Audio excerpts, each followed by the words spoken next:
Good morning, good afternoon. We're here today in the Friary Chapel at St. Michael's Friary. My name is Father Brendan Buckley. I'm the pastor of St. Michael's St. Malachy Parish here in East New York, Brooklyn. And we are very blessed to have with us today someone who served Mass for Father Solanus Casey. Father Solanus was a Capuchin Franciscan friar and a priest who served at the famous Parish of St. Bonaventure in Detroit. He was the porter there for many years in the early part of the 1900s. And he was assigned to St. Michael's in 1945, St. Michael's here in East New York. In 2017, Solanus was beatified. He was declared blessed by Pope Francis, and that ceremony took place in Detroit. And we're blessed today to have Mr. Harry Mooney, who served Mass with Father Solanus here and was also present at the beatification ceremony in 2017 in Detroit.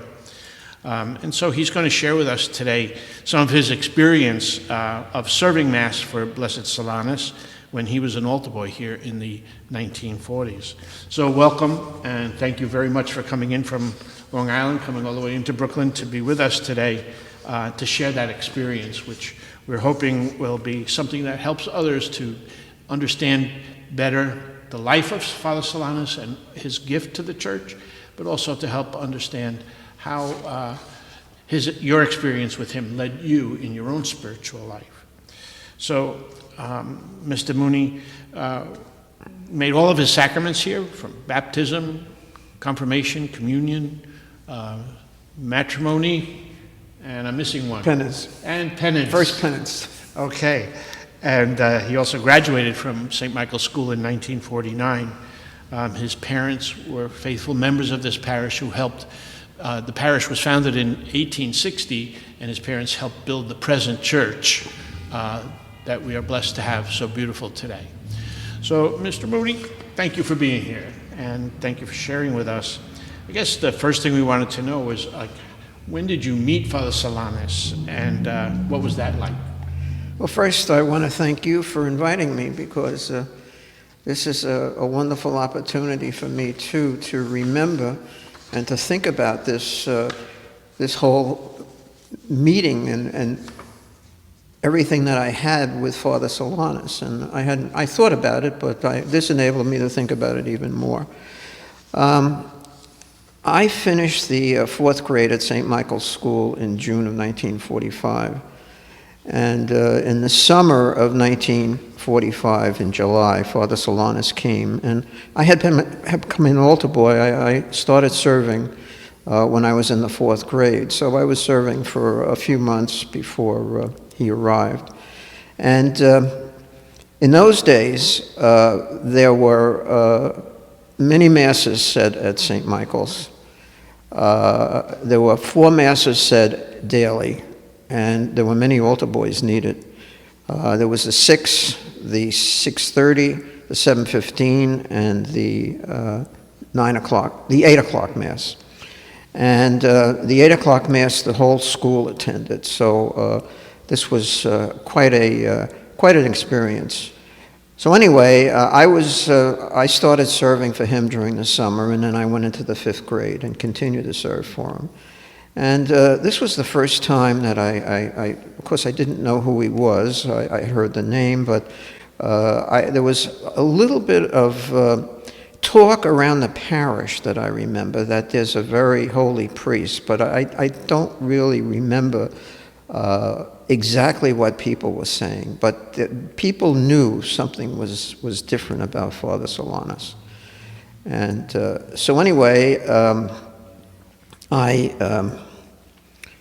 I did start serving for him, and it was one thing that struck me was that every time I served for him, it was in the monastery chapel, which is where we are right now, and never outside in the main church. And I always wondered about that. And then, of course, later I learned that he was a simplex priest, and that he could not preach, he could not say Mass in the main part of the church, and he could not hear confession. So, but I didn't know it at the time. But that struck me as a little strange. So I would say that was my first impressions of Father Solanus. Yeah, thank you. And what would you think would be your the first thing you noticed about him? Well, it was while serving Mass. The Mass was very slow. Of course, it was in Latin. Everything was in Latin at the time, so it was the Tridentine Mass.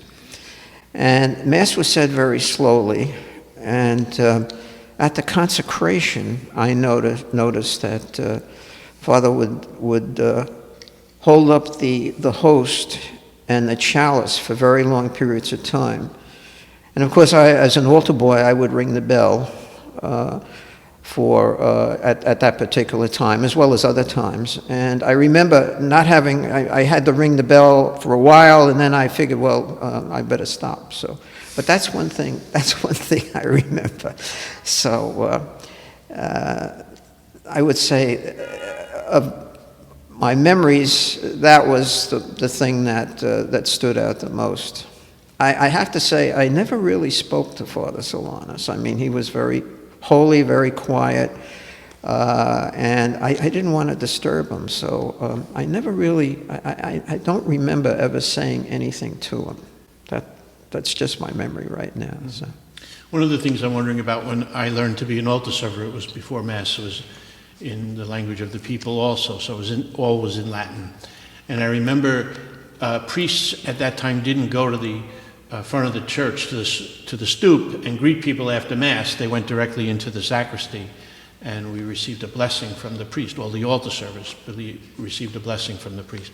Did you get blessed by Father Solanus in that way? Did they have the same custom? Yes, they did. Altar boys got blessed by all the priests, but Father Solanus did bless me after every Mass that I served for him. And I knew it was special. I can't put my finger on it, but I just, after I was blessed, I just felt that, there was something special here. So. Yeah, it's interesting. Most of us don't have an encounter with someone who's going to be declared blessed or a saint in the church. So how does it affect your faith life now that you had this blessing to serve Mass for Father Solanus, for Blessed Solanus? Well, of course, I consider it a great privilege. And it was really just a matter of being at the right place at the right time, because I was an altar boy, and he came here, and they needed altar boys, and I wasn't the only altar boy who served for him. There were many, especially in my class, because in those days there were 4 servers at most of the Masses. And the positions were, the first was everybody wanted to be patent, because you held the paten or the plate underneath people's chins as they received communion while kneeling down at the communion rail, and all the boys wanted to do that. The second position was book, where you moved the book from the epistle side of the altar to the gospel side of the altar. The third was bell, and we rang the bells a number of times, much more than we ring them now at the Masses that we say now. And the last one was figurehead, because figurehead did absolutely nothing.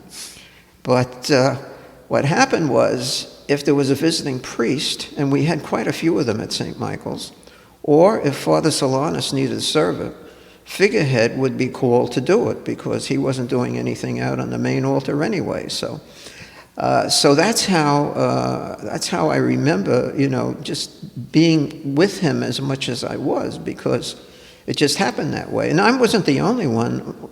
All of the young kids, because I was one of the youngest servers at the time, and all of us in my class, we all served for him. That's beautiful. You remember any other things? Just to put this in a context, what else was going on in the parish? So we're talking 1945, it's the end of World War II. What was going on in the parish at that time when Father Solanus was here? Well, the war was ending. We had a couple of parishioners who were in the service who died at the very end of the war. In fact, one of them died after the surrender of Japan. And I can remember this was quite an emotional, not only for the parents and the siblings, but for the whole parish, that this particular fellow, he was in the Pacific. And he died, and we only got the word because I remember everybody being so happy that the war was over. And then all of a sudden, a week or two later, this word comes in that this one soldier was killed. And so it was jubilation in the parish. The other thing that I remember, because I used to serve devotions in the evening, and there was a miraculous medal devotion every Monday night, and a St. Anthony's devotion every Tuesday night. And of course the churches were packed at that time, but I can remember the devotions were packed. And you just, people were just in the churches praying while this whole, war was going on for us. It was 4 years from 41 to 45. And St. Michael's was a very, very busy place. Wow. Now, in our society today, the environment has shifted dramatically. The populations have shifted. St. Michael's began as a German national parish, and little by little it changed. It had gone through the waves of immigration. The Italians became a very strong influence here. And then later on, the Latinos began to move into the neighborhood. So first the Puerto Ricans, the Dominicans, and right now it's a mixture mostly of Dominican, Puerto Rican, and some people from other countries. But there's also something else going on in our own country, is an awful lot of polarization and division. Is there anything you can think, like from Father Solanus, that would help our nation and our people to overcome the divisions and polarizations that we see now? Well, as Father mentioned, I was to the beatification in Detroit. And one of the things that struck me there was the number of different types of people who were participating in the celebration, bringing the gifts up, reading the readings. It was just, it struck me that it kind of, Father Solanus was, I think, way ahead of his time, because he didn't look at people that way. I mean, he looked at people as a child of God, and he didn't care whether they were wealthy or whether they were poor. I mean, he just helped everybody, because people would come to visit him at the rectories, or at the monasteries, I should say. He was the porter. And so it just struck me, seeing all of this diversity at the beatification. That's what he was when he was alive. So maybe that spirit of seeing the other, the face of Christ in the other, would be something that we could use in our own time today to help us overcome some of the tensions. Right, I would certainly think so. I would think it would help people to read the life of Father Solanus to relieve tensions too, because they could see how this holy priest handled diversity. Mm-hmm. And that's what we're living with today, is diversity. Yeah. And that's a reflection of our church. We're Catholic, we're universal, and we cover every continent, every country. You're going to find Catholics even in countries that are mostly Muslim. You'll find Catholics there, little pockets. And so the universality of the church is reflected even in the beatification ceremony for Father Solanus. But that's, that struck me, I'll say that. Yeah. Is there anything else that you can think of that might be helpful to us, that in your reflection on Father Solanus and your own faith life maybe, or that would be helpful for us? Well, one thing one of the things I recently remembered when I was thinking about doing this little presentation with you, Father, was that Father Solanus was sent here to Brooklyn because he was exhausted when he was at St. Bonaventure's, because he was seeing people day and night. And I think the order finally figured out that they better give him a rest, so they sent him here. And in the beginning, things were very quiet, like, let's say, the latter part of 1945.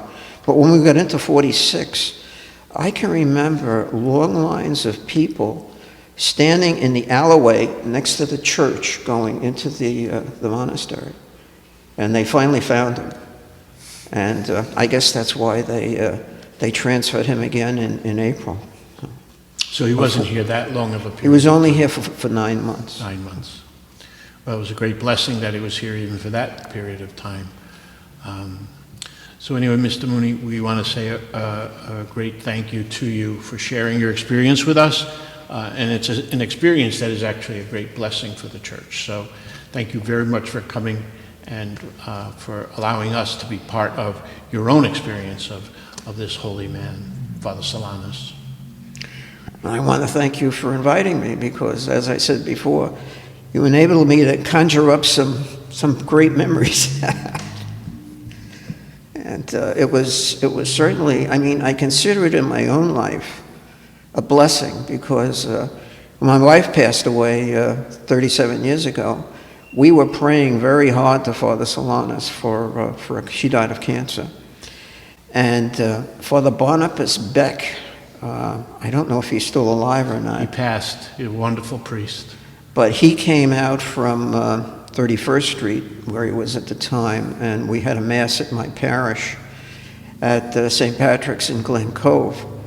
And the mass was really a Father Solanus mass. And as I remember at the time, many of the badges were passed out of the little badges, Yes. the little relic badges. So, but that has affected me, and of course, it was a great comfort to me at the time. And so Father Solanus basically has been with me. I pray to him every day. So it was wonderful, just wonderful. Beautiful. Well, thank you again. We hope that this experience that you're sharing with us will allow others to open up their hearts in a way and pray to Father Solanus for the needs that they have. People came to him all the time with their needs. We can go to him now as a blessed saint that will intercede for us the way the saints do before the throne of Jesus Christ. So we hope all of you will continue to journey with us in faith and keep our prayer and devotions to Father Solanus and our focus on Jesus Christ, our Lord. Amen. I just remembered another incident that happened here at St. Michael's. And one of the priests who was here at the time was a Father Walter O'Brien. Oh, yeah. And he couldn't sleep one night. And he came down here to, I think it was this chapel, I'm not sure, it might have been the main church, but it might have been here. And he found Father Solanus levitating when he got here. Wow. And it was quite an experience for him, but he mentioned that to me before he died. So. And when we say levitating, just in case anybody doesn't understand, how did that? He was off the floor. He was like lying on the floor flat, but off the floor. So his spirit was kind of I don't know lifting how, the body. I don't know how it works, Yeah. Beautiful. but it was, he definitely saw him off the ground. And Father Walter O'Brien was another very holy man, a wonderful priest. Yes, I remember him well. He was a chaplain in World War II, but he had gotten back. All right. Well, thank you very, very much.